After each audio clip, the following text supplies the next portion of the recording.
Here we are again. The wheel of pain continues. Keeps on spinning. There's no beginning. So let's jump right into it. The Leandrin scene at the start of episode 1.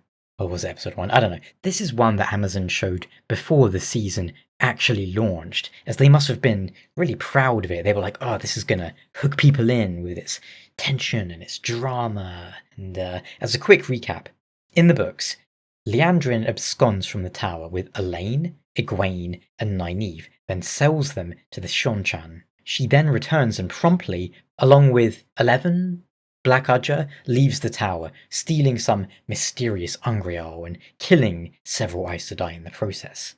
Why, in the show, does she stay and wait for people to make accusations? Considering the huge number of Black Udger, how did she not know Nynaeve was in the tower? And then after that, she's like, ah, dang, help me. And 4 other sitters just decide, yeah, man, that sounds like a great idea. I'll just risk my life. You know what the one defining trait is with every single dark friend? They are cowards. That is why they become dark friends. Most of them want to live forever because they are cowards. The fact that they would reveal themselves in a situation where they hold a clear disadvantage is ridiculous. I don't know what Nynaeve is doing. I guess she's all, grr, this situation doesn't make me angry, I'm all blocked off, the plot demands me to be incompetent. Was she stilled? I don't even remember what happened in season 2, and I don't care. The action sequence is poorly shot and really badly edited, and a lot of the time it's not even apparent what is going on. Verin and whoever get outwitted by a single Black Udger. Again, bit unlikely, although at least that was a situation where an ambush could work. But Verin isn't so stupid that she'd look at someone, embrace the source whilst talking smack, and be like, I will stand here and let that happen. Smiley face. Verin only appears to be vacant and distracted, because that's kind of like a front she puts on in the book. She isn't actually like an airhead. She's very smart. Then we have a couple of Black Udger who are going to just walk out of the tower when every single woman in there would have felt all that channeling and were like, bro, should we do something? No, lol. Just once again shows they either didn't read the books, bad, or actively don't care, worse, because they wanted to turn Leandrin's escape from the tower into some sort of 10-minute long epic scene with pew pew, lasers, and staff bonking. Also, go and look through the books and tell me how many times Aes Sedai physically bonk people in battle, by the way. It's probably once or twice, and never when they can actually use the power. I actually wrote this part before the season started, when they released that clip, so maybe there's a reason Nynaeve can't channel. She definitely wouldn't be angry seeing Leandrin in the Black Udger and people being murdered, right? At any rate, Alana then does some matrix flips for no reason. There's very little point in wondering as to how any internal logic works with fight scenes in this show. Just whatever they want to happen in the moment is what will happen. Same reason that they keep going, in season 1, they didn't actually see when Logain was channeling, they just saw the effects of what he was channeling. But no, in this season, you just have random people look at people and go, oh, you're channeling. They just completely gave up on the whole people being able to see if other people are channeling because they were like, it's stupid. We don't care about that. We don't care about anything. Oh boy. Here we go. Do you remember the plot of The Dragon Reborn? I do. Rand feels torn between all the forces pulling at him and his own doubts. Is he the dragon? There is one way to find out. If he can grasp Kalandor, then so be it. So he rushes out, alone, against Moraine's wishes, to find out the truth, one way or the other. In the show, it's, now we go do what me want. At least, later in the episode, Rand remembered that he doesn't need to do what Moraine tells him to. But then they can't resist the urge to have the IE give Rand some educating. Does this happen in the books? Absolutely. Will every scene featuring it be absolutely used to keep Rand in check in the show? Sure will, and in hindsight, having, now watched it all, when I wrote that sentence, yeah, no, they did do that with every single scene. It was always used to sort of belittle him and make him seem like an idiot. We can't have our lead character ever having any real agency or avoiding any possible chance at humiliation, can we? The painting of Rand fighting in the sky above farm such as it is. Probably the best part of the episode is it's the only bit that vaguely resembles the books. I guess Egwene having severe PTSD over her enslavement is book accurate too. She really gets a bee in her bonnet about the Seanchan, which is understandable. Lanfear calling him Ishi. Did they do that in season 2? I forget. I've tried to wipe season 1 and 2 from my mind, and I'm going to do the same here. My god. Don't use fan names in the actual series. Cringe. Likewise, she then says kids, which just doesn't sound right. Now and then with Wheel of Time, they just toss in modern vernacular where it shouldn't be there at all. It's just so weird to me how they reversed motivations and driving him to Calendor so soon.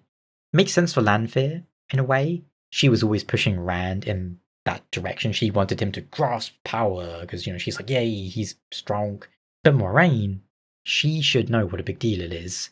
Then they screwed up everything back in season 2, so whatever. I don't know how I feel about who they cast for Alviarin. It doesn't match at all what I imagined for her. Fortunately for Amazon, they have the automatic defense of you can't criticize that casting choice because the actor is black, so I guess get owned me. I don't think I like Nynaeve talking about what she went through in the Arches either. They did this because from a TV show perspective, you can't really have that in a monologue, so they needed to project it. But Nynaeve talking about what she went through is not right, especially not with Lan, honestly. Him asking it all seems an extremely insensitive thing to do. Gives me the impression, as if I needed it, that the writers don't understand the tone of, well, anything. The small scene with Elaine and Rand, well, at least it harkens back to her training him in the ways of nobles, albeit in a very clumsy kind of way, but I'll take it. I'll take what I can get. As for Egwene and the Archers, Rand's madness is portrayed in literally the most basic way you can imagine. How do mad people act? Oh yes, they scream loudly because they are mad. Come on, man, can we not? How come they didn't use any of the book stuff? I know it's a lot for an hour of television, but surely you can find some time, given how important and cathartic it all is for Egwene. I just hate the scene of Lan and the Malkia sword, because it just turns the sword, which he should have been using since the start, into a pointless plot device where it doesn't need to be. And it also didn't even really matter because they wrote themselves into like this weird and pointless plot hole where they're like, oh yeah, the Forsaken can only be killed by special thing. No, that the whole point of the Forsaken is they are not terrible, super duper mega monsters. They are people. Literally, the whole point of Wheel of Time is that everything evil comes from people. It's all made by men. The Dark One can only influence things. He doesn't make Trollocs and all these things, Well, they just can't think of anything to do with Lan, as book stuff is hard, so they're just like, give him the sword, the Aragorn sword. At this point in the narrative, he should be starting to wonder about Moraine's intentions in regards to him, and battling between his loyalties to her and his affections for Nynaeve. Not, special sword. It's nice to see Maiden's Kiss. Again, I'll take anything from the books at this point. Elaine and Avienda having a strong bond. Sure, they're accelerating events with those two, but sure, why not? It's not a huge problem as far as I can tell. I just hope, they aren't going to make them lovers or something. And of course, I'm recording this now knowing how naive I was when I wrote that line. That isn't what their bond is. And the writers seem to often think that people being close means, yes, actually, it's sex. No, have they never had friends? Probably not. They don't really know how that works, how you can be close with someone and not bang them. But yeah, the first glance of these two made me go, surely not lesbionics. And, well, then they kiss, and they went there. Is this supposed to ease the way with Rand having 3 wives, by having the wives being, like, super into each other? Can I also point out how stupid it is to have characters show that they like each other by just having them bang in, like, the second scene ever of them interacting? How lazy and stupid. Kinda surprised they bothered with the Bubble of Evil. It is sort of happening at the right time. This should be kind of the start of book 4, but they've mashed things all together. The way they had Moraine, was she waiting for it to pan out in the hopes it would make Rand upset? That seems out of character, and I can't decide if Nynaeve being jabbed by a grey man or what, but he looked too spooky. Grey men are meant to look like a normal person. That's kind of like the point. They look so normal that you don't even see them. But he was like a White Walker looking dude from Game of Thrones.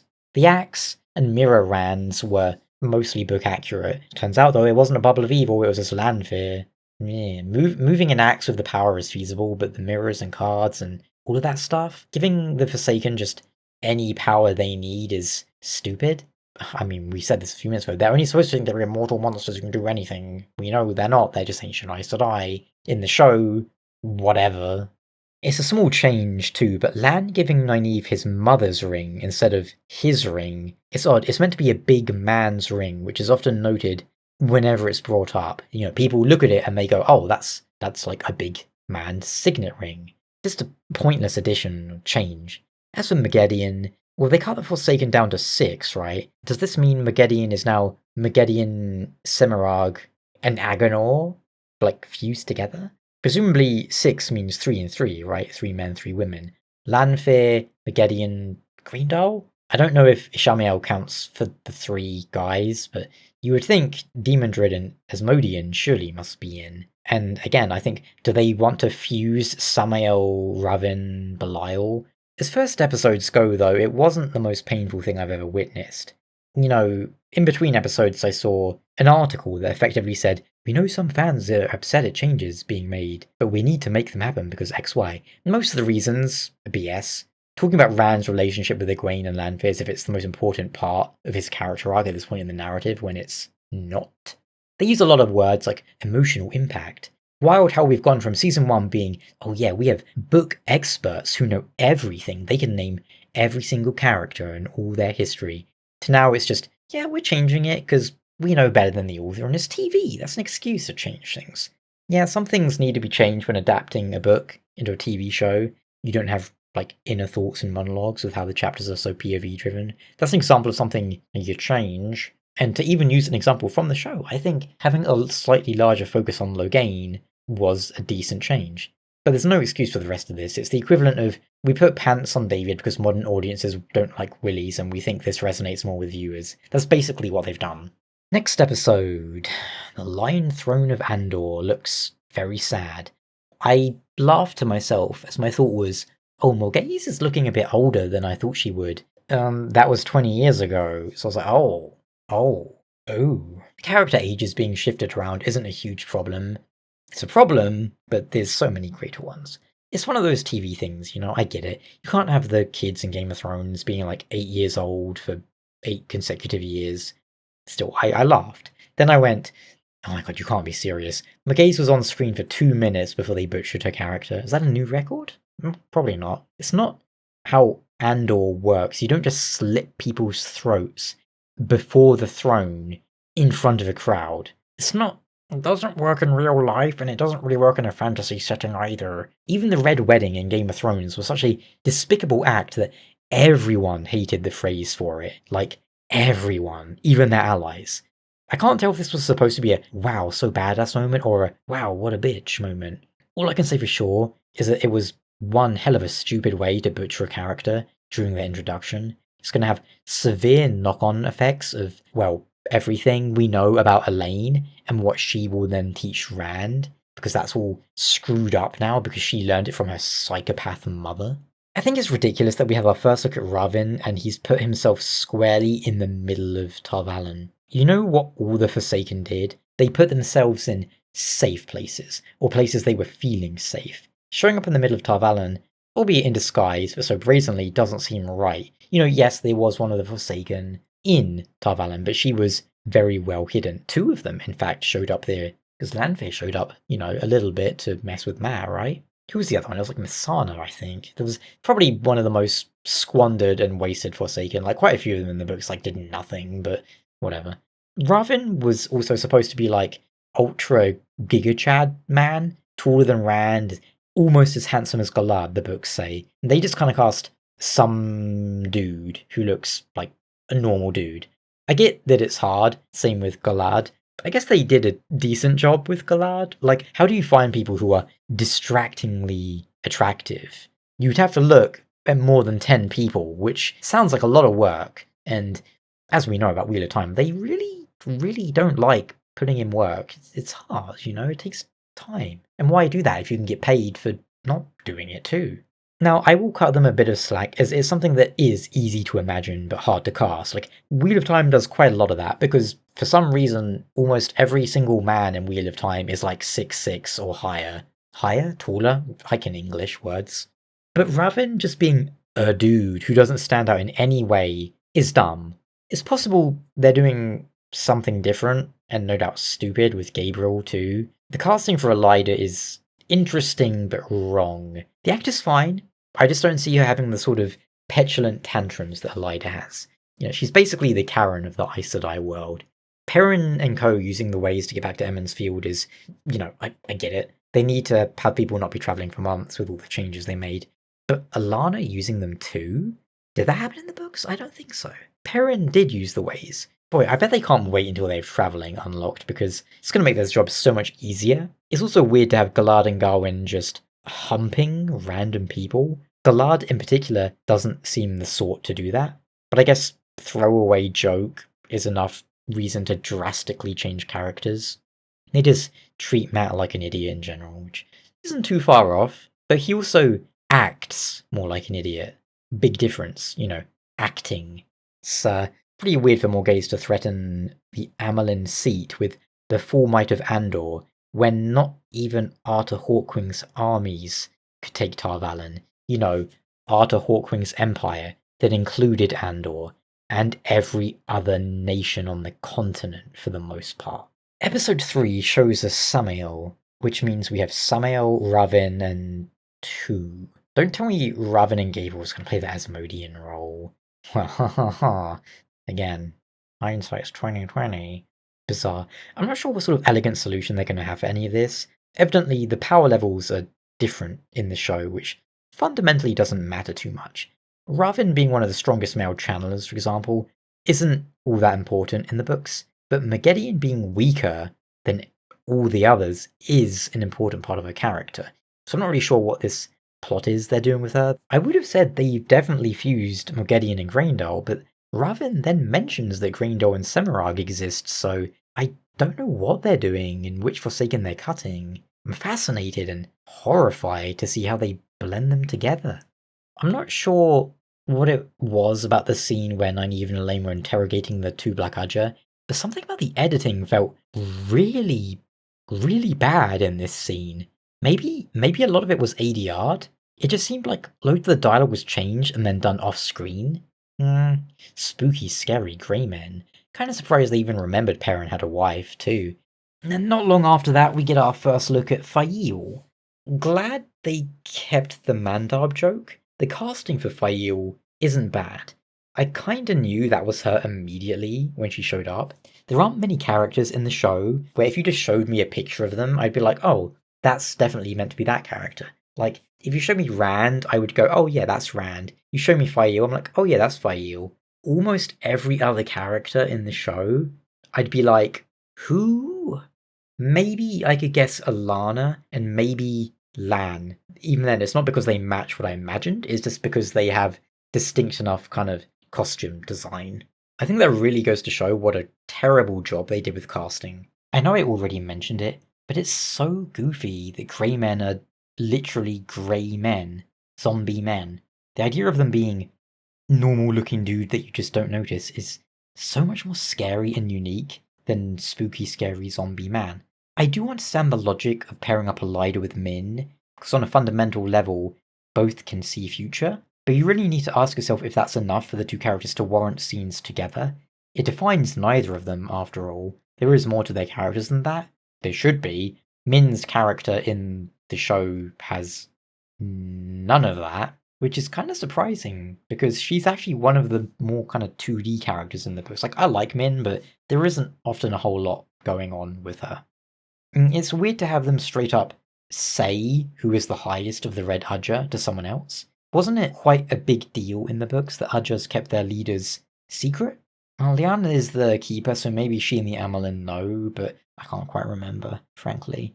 I didn't think they did, though. Eventually, we do get the Mat versus Garwin and Galad scuffle, But it's very weird not to have it take place in front of the crowd, as that was a big part of why Matt did it initially. He didn't like being so thoroughly upstaged by them in front of a group of women, because, Matt likes women. Seeing every woman was all ignoring him, they were all staring at these two guys, that made him feel like emasculated or something. Having it at night, the two princes being barely reluctant and just coming off as asshats?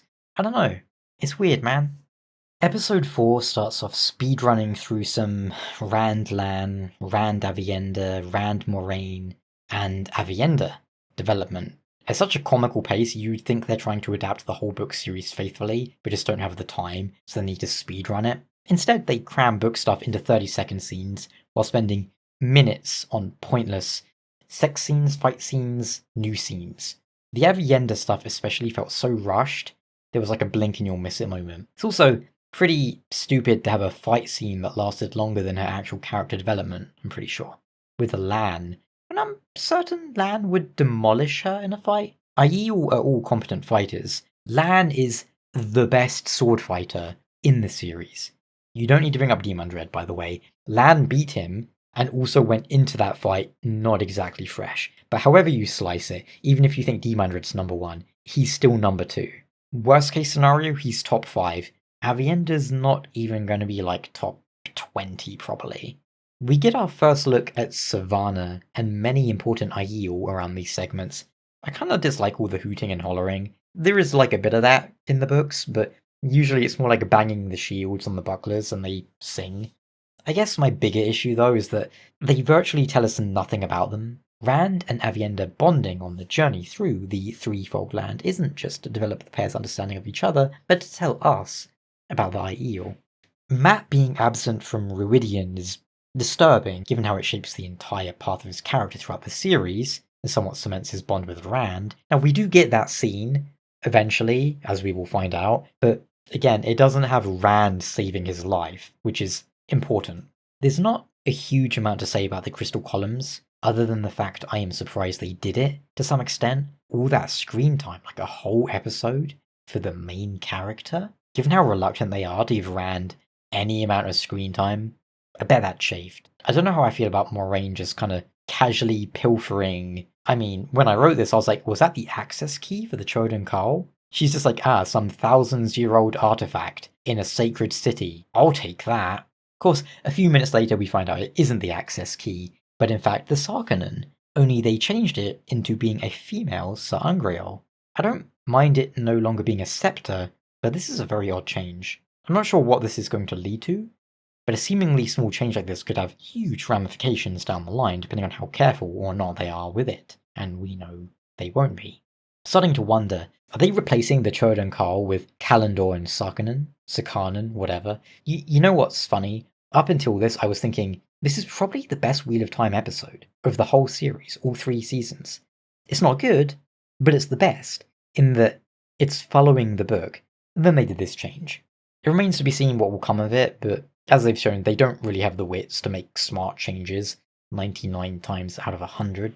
Seeing the Borg created and the destruction of the university was cool, and that is something I don't think I have any issues with, actually. But then moments after, we had the Death Metal Emmons Field 5, which looked so stupid I had to pause and think about my life for a few moments.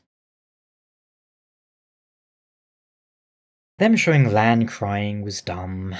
Come on, man. Overall, this episode is perhaps the one that could be the best of the whole series, with a few edits and tweaks. Also, just change some of the subtitles in the old tongue to fix some of the dumb dialogue.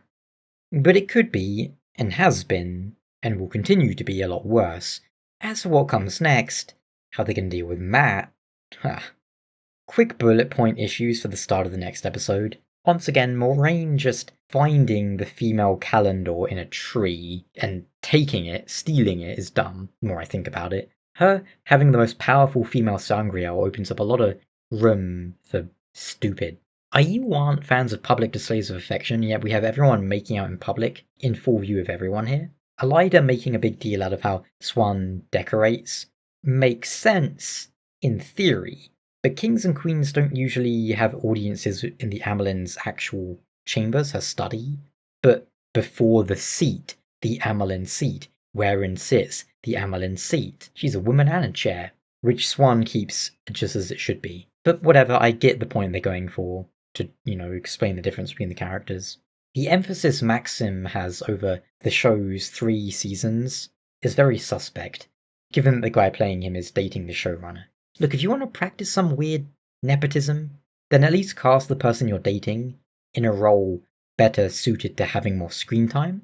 There's plenty of B and C list tier characters or whatever that could have suited the role. Logain, Gareth, Davram Bashir, Talmanes, and so on.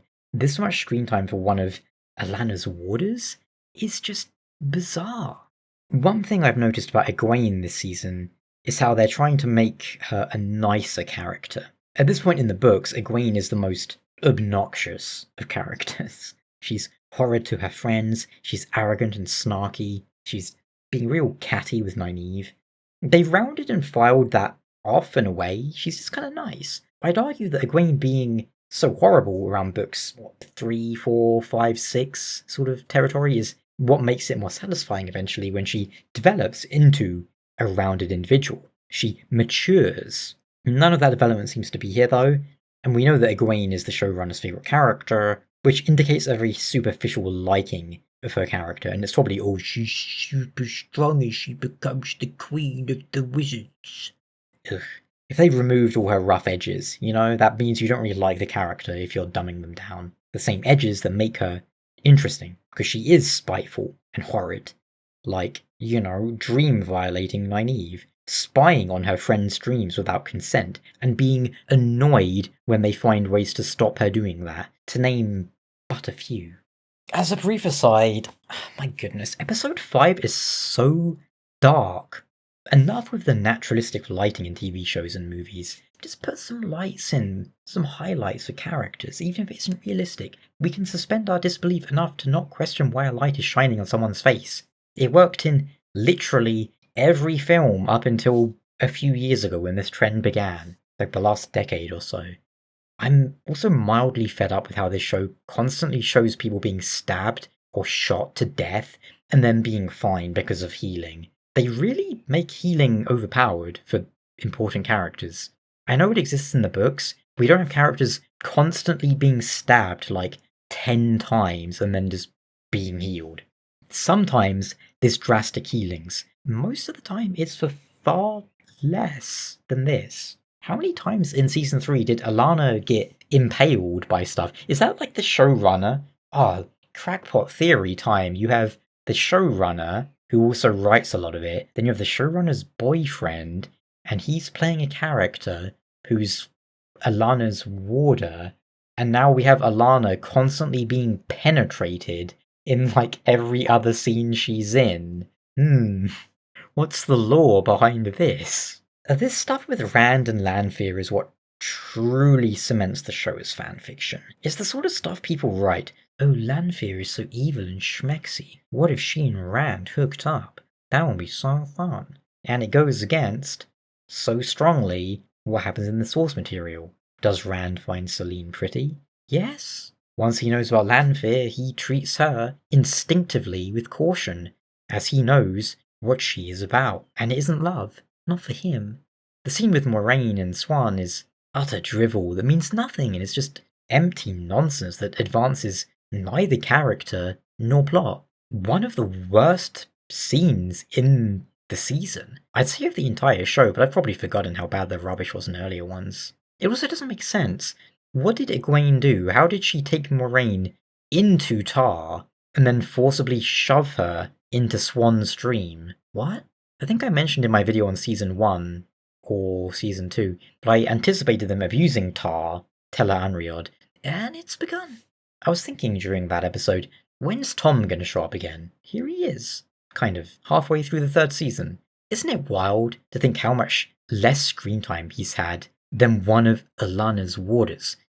Tom Merrilin, character who's there from like the 2nd, the 3rd chapter in the very beginning, and he's in almost every book, if not every book. He's one of the main characters. So far, this episode, though, has just really bland and boring. Fayoul talks about how both her parents were generals. I'm assuming she skipped the whole lying thing, is going to the truth? But it sounds like they've taken the unique and amusing aspects of Saldean relationships and the military stuff and done away with that because of dumb reasons, sanitized it. But with the dark friend thing, I can't tell if she's telling a horrible lie that would make her a garbage human being, or if she's just had her backstory changed to something ridiculous. I'd also mention how it's dumb that two girls are able to heal Alana, when healing is apparently a really complicated weave, and there's a reason that not many Aes Sedai in the grand scheme of things can do it. Then we have Rand and Egwene's breakup? It's a tonal nightmare compared to how it takes place in the books, because they wanted, TV drama, because that makes people go, hee hee hoo hoo. But it loses any nuance. How they gradually realize they don't love each other. At least not in that way. It's more like the love you'd have for a brother or sister. Instead, it's just, oh my god, you slept with a Forsaken, and soap opera antics. Then Samael just pops up. He swings a hammer a few times and then gets zapped. I feel like I didn't even watch that, like I imagined it or something, because it happened in like 20 seconds. It's so bad. I've not had much to say about the Golden Eyes episode. There's been a few kind of cringe lines, but for the most part it's a truncated version of what should more or less be happening, I suppose. Alana's first attack being hail from a mile away is, why not something much easier, like setting them on fire? If they wanted something visually more impressive, I don't know if hail was the way to go. It's an odd choice, and I laughed when she got stabbed again. It goes back to what I said earlier. Anyone important can tank any amount of damage and life-ending injuries in this show because of healing. Made even funnier by moments later, Daze Conga is immediately killed and dies because she's not important. Then we needed some made-up dramatic nonsense about the Waygate only being able to be shut from one side, even though Loial is holding the leaf.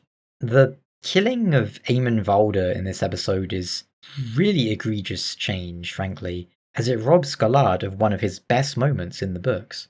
Means that if they ever get that far, they're going to have to change it up and have like another White Cloak take Valder's place. I don't know, it won't have the same impact, which is a shame as it's a great moment. Then we have the killing of Loial, which is worse, but there's no way they actually killed such an important character. A, he'll survive in a really stupid way. B, the actor had enough of the makeup or the show in general and just wanted out. Whatever happens, it's gonna be done. Time for the last episode. I want to say, again, writing this as I watch it, that so far, the season's been mostly mundane. Some dumb changes. One episode that was the best episode the show's had. Watch as Amazon puts that on their list of accolades or something, somehow. The best Wheel of Time season? Technically, it is, but also stop. Case in point, this video is a lot shorter than Season 1 and Season 2 videos because it's had less stupid stuff, is the nicest thing I can say about it.